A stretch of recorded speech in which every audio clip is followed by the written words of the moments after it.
ఈ కాలంలో ప్రపంచంలో మన దేశంలోనే కాదు, లోకంలో అన్ని కంట్రీస్లోనూ ఉంది. ఎంతో భయంకరంగా, ఏమని చెప్పాలి, ఓ కార్చిచ్చులాగా వ్యాపించుకుంటూ వచ్చిన మహావ్యాధి ఉంది.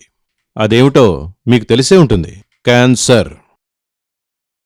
ఒకానొకప్పుడు మేమందరం చిన్నపిల్లలుగా ఉన్నప్పుడు ఆ కాలంలో కుష్ఠువ్యాధి, మశూచి ఇలాంటివి ఉండేవి. ఇప్పుడు కుష్ఠురోగులు, మశూచి వచ్చిన వాళ్ళు పెద్దగా ఎవరూ లేరు. ఆ రోగాలన్నీ ఇప్పుడు లోకంలో లేవని కూడా చెప్పచ్చు. వాటిని నయం చేసే మందుల్ని ఆ కాలంలో కనిపెట్టి, మళ్లీ అవి రాకుండా ఉండడానికి తగిన మందులు కనిపెట్టి విజ్ఞానం వాటిని ఆ రకంగా నిరోధించింది.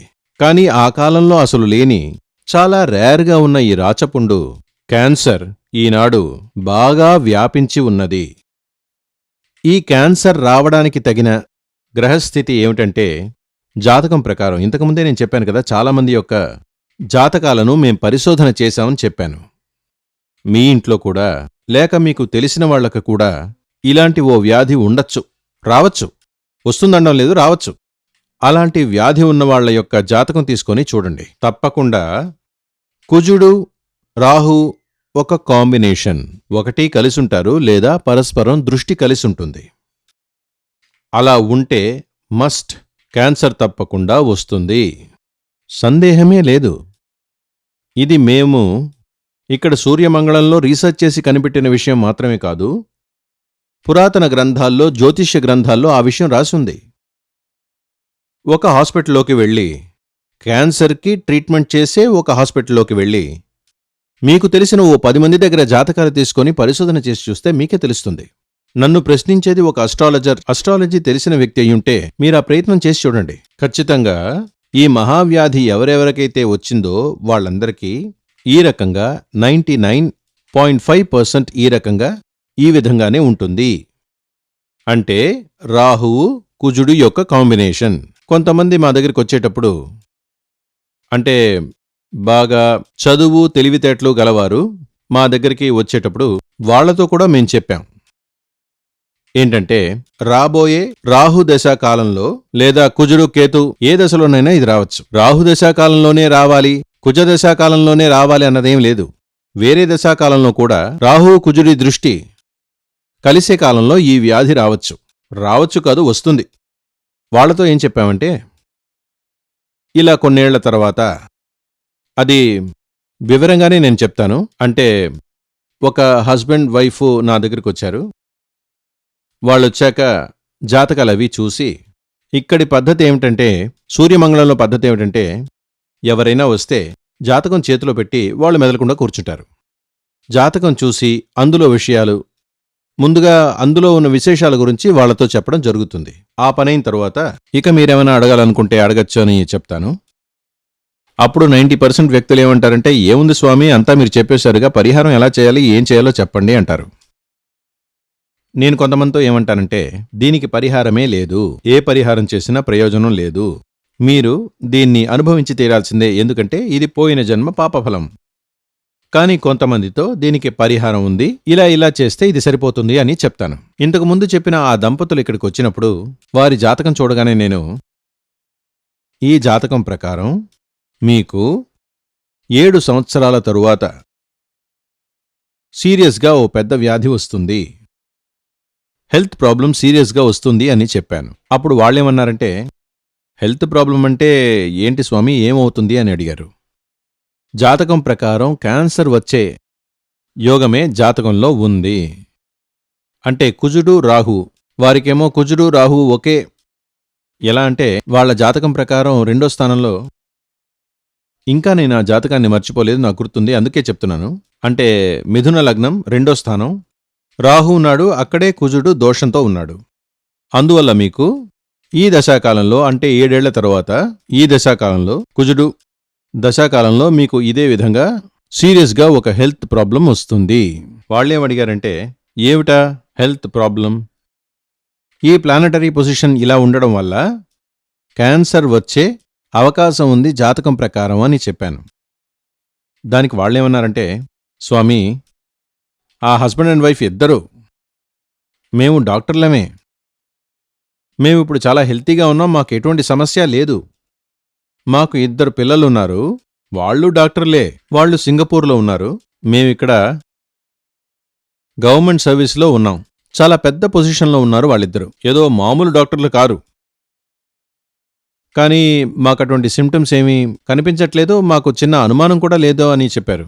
అప్పుడు నేను వాళ్లతో, ఓ మీరు డాక్టర్లా, ఓ మాట చెప్పనా, మీ దగ్గర ఉన్న ఆ హోరోస్కోప్ స్టెథోస్కోప్ని ఉపయోగించి ఇప్పుడున్న వ్యాధి ఏమిటని మీరు చెప్పగలరు, కానీ ఇది మీ హోరోస్కోప్.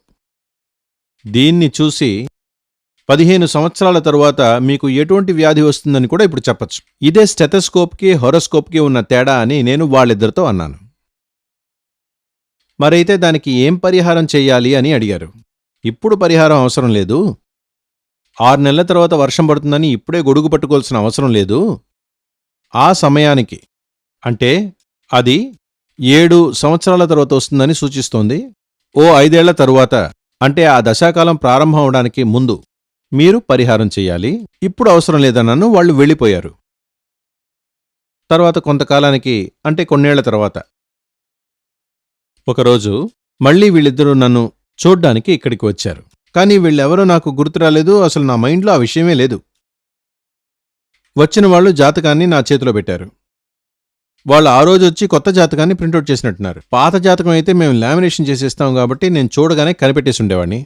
ముందు వచ్చిన వాళ్లే వీళ్ళని. దీన్ని వీళ్ళు కొత్తగా తీసిచ్చినందువల్ల నాకూ తెలియలేదు. నేను జాతకం చూసి ఇప్పుడు టైం చాలా ఇబ్బందికరంగా ఉంది. కుజదశాకాలం ప్రారంభం కాబోతోంది. కుజదశాకాలంలో కుజుడి భుక్తిలో మీకు సీరియస్గా కుజదశ ప్రారంభమైంది, సీరియస్గా హెల్త్ ప్రాబ్లం వస్తుంది. అప్పుడు వాళ్ళన్నారు, ఏం హెల్త్ ప్రాబ్లం? ఈ జాతకం మాత్రం క్యాన్సర్ వస్తుందనే సూచిస్తోంది. అలా అయితే అది ఏ చోట వస్తుంది అని అడిగారు. అంటే జ్యోతిష్యంలో ఈ మేషం నుండి మీనం వరకు తల నుండి 12గా ఈ శరీరాన్ని 12 భాగాలుగా విభజించారు. మేషం తల, రిషభం ముఖం, అలాగా. మరి దాని ప్రకారం చూస్తే కర్కాటక రాశి అన్నది ఈ ఉదరానికి పైన ఉన్న భాగం రొమ్ము అంటారు, గుండెల భాగం.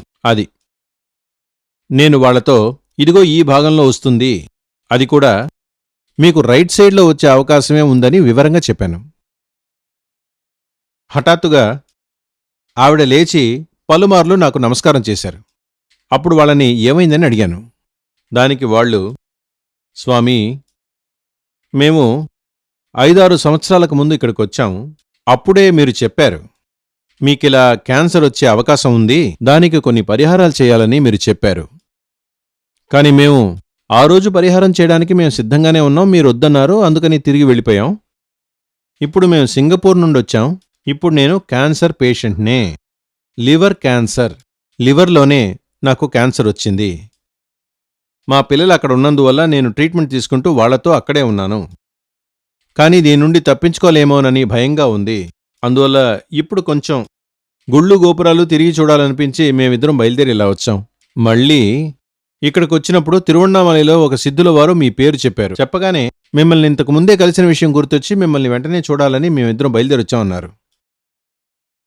దీనికి పరిహారం ఏమిటి అంటే, అసలు భయపడాల్సిన అవసరమే లేదన్నాను. ఇది పరిహారం చేస్తే క్యూర్ అవుతుంది. ఎందుకంటే జాతకంలో గురుదృష్టి ఉంది వారికి. ఈ దోషమున్న రాశిలో గురుదృష్టి పడింది, లగ్నాధిపతి బలంగా ఉన్నాడు. పరిహారం చేయండి, 100% క్యూర్ అవుతుంది అని చెప్పి 3 టైమ్స్ 3 సార్లు మృత సంజీవిని హోమం మళ్ళీ మళ్ళీ మళ్ళీ నేను రిపీట్ చేశాను. వారికి నయమైంది, సంతోషించారు, తిరిగి వెళ్ళిపోయారు. 3 సార్లు చేయబడిన ఈ పూజ అన్నది ఒకరోజుది కాదు, ఒక పూజకి 7 రోజులు పడుతుంది. వాళ్ళిద్దరూ ఇక్కడే 4 రోజుల పాటు ఇక్కడే ఉండి, అంటే సూర్యమంగళంలోనే ఉండి పూజంతా ముగించుకొని వెళ్లారు. తర్వాత సంవత్సరం దాకా వీళ్ల గురించి ఏ కబురూ లేదు. బతికే ఉన్నారా లేదా కూడా ఏమీ తెలియలేదు. 1 సంవత్సరం తరువాత మళ్లీ వాళ్ళు ఇక్కడికొచ్చారు. వచ్చేటప్పుడు ఒక జాతకం తీసుకుని వచ్చారు.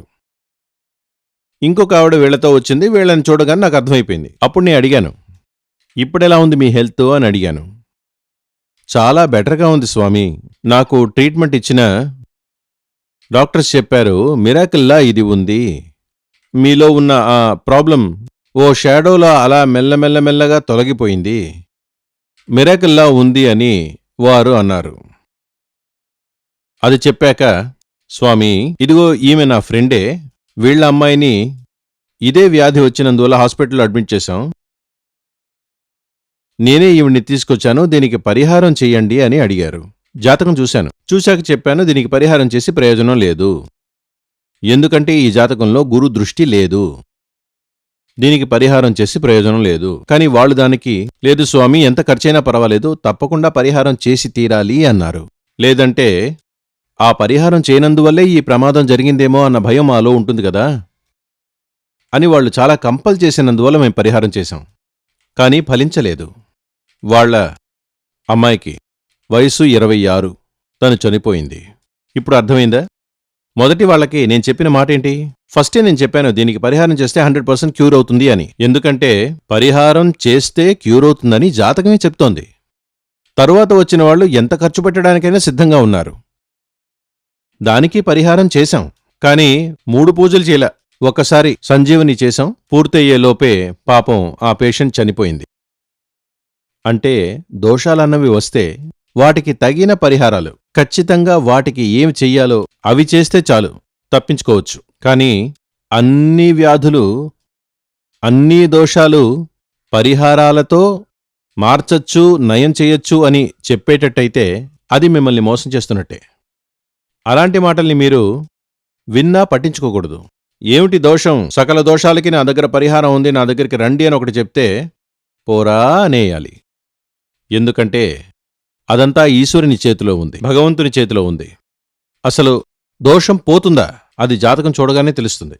ఎటువంటి దోషానికైనా గురు దృష్టి ఉంటే అది ట్రీట్మెంట్ చేయించుకొని పరిహారం చేసి దాని నుండి బయటపడచ్చు అని అర్థం. అది లేకుంటే పరిహారం చేసి కూడా ప్రయోజనం లేదు. మీరు వెతుక్కుంటూ వెళ్లిన ఆచార్యుడు ఉత్తముడైతే అతనే చెప్తాడు, దీనికి పరిహారం చేయండి, తప్పకుండా నయం అవుతుంది. లేక ఏమంటారంటే, దీనికి పరిహారాల్లాంటివేమీ లేవు, పోయిన జన్మలో చేసుకున్న పాప ఫలితం అనుభవించి తీరాల్సిందే, వచ్చే జన్మలోనైనా మంచి జరగాలన్న దానికోసం భగవంతుణ్ణి అనునిత్యం ప్రే చేయండి అని చెప్తారు. శ్రీ జగన్మాతా దేవి బగళాముఖి సమస్త భక్తానాం సర్వాభీష్టం సాదే సాదే హ్రీం ఓం స్వాహ.